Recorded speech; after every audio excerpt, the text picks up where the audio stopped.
Hey, welcome to the channel. This is Fred Passelli, owner of Passelli Accounting Services, a CPA firm offering tax planning, strategy, preparation, and bookkeeping services out of South Florida. So today I just want to talk about the big, beautiful bill, the bill that was recently passed. Everyone is talking about it. Just some of the biggest effects it's going to have on your tax bill at year end, whether you're a business owner, individual, 1099 employee, or a combination of the three.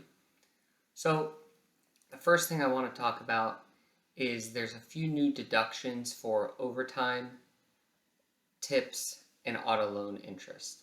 The first one is there's going to be no tax on tips up to the first $25,000 in qualified tips. It's going to help a lot of people who a lot of their income is based off of tips. It's also going to be important to make sure that your tips are properly accounted for. The second one is no tax on overtime. This allows a deduction of up to $12,500, $25,000 for joint filers for the premium portion of overtime pays. This begins to phase out of $150,000 income. Then there is also a new auto loan interest deduction. This deduction is going to be allowing you to deduct the interest portion of your automobile payments as long as that automobile was assembled and put together in the final stages within the United States. So those are three new deductions that are going to affect most individual taxpayers.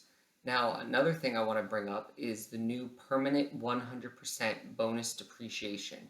This is extremely helpful for real estate investors, commercial real estate owners, real estate professionals, and anyone really regarding or into the real estate industry. So what this is 100% bonus depreciation. Is you are essentially allowed to depreciate 100% of the accelerated depreciation for specific real estate assets after a cost segregation study is performed. I'll do another video explaining what a cost segregation study is, but for now just know the 100% bonus depreciation is permanent, and it's going to help a lot of real estate investors and people in the real estate space in general. There's a new 100% bonus depreciation for qualified production properties. Essentially what this is a qualified production property is a domestic manufacturing facilities that would be with a 39-year useful life. Now, if you are building or constructing a new qualified production property, you will get 100% bonus depreciation on that asset. On top of that, we also have the permanent extension of the TCJA individual tax rates. So back in 2017, when these rates were originally passed, they were only temporary. This new bill makes all of them permanent. We have an increased child tax credit of $2,200 per child starting in tax year 2025, with inflation adjustments thereafter. Another big one for a lot of people that own real estate is going to the increased state and local tax. So this is for real estate and also if you're paying other forms of local tax or sales tax.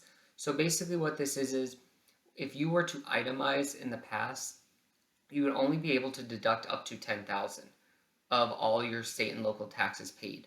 But now that phase out limit is going up to $40,000.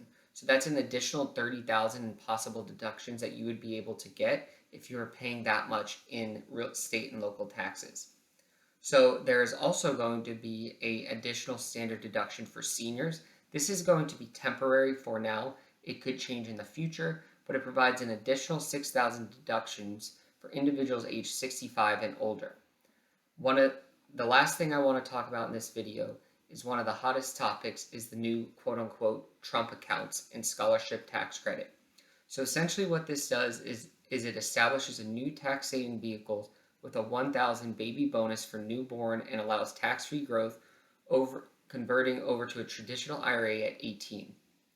It also introduced a new tax credit for donations to scholarship granting organizations. So essentially what this is when a baby is now born, they will get $1,000 in a special government-sponsored account, and there is also going to be ways where the parents and other individuals can help fund this account to allow it to grow better, compound more, and there will be more money once that child reaches 18. At 18, it is going to be transferred over into a traditional IRA, and now that's a traditional investment vehicle. If you guys like this video, make sure to turn in for more. Like I said, this was just a brief overview of all the new tax deductions you can take advantage of. I plan on going more in detail on these in the future. This was just a little list. In the future, we will break things down.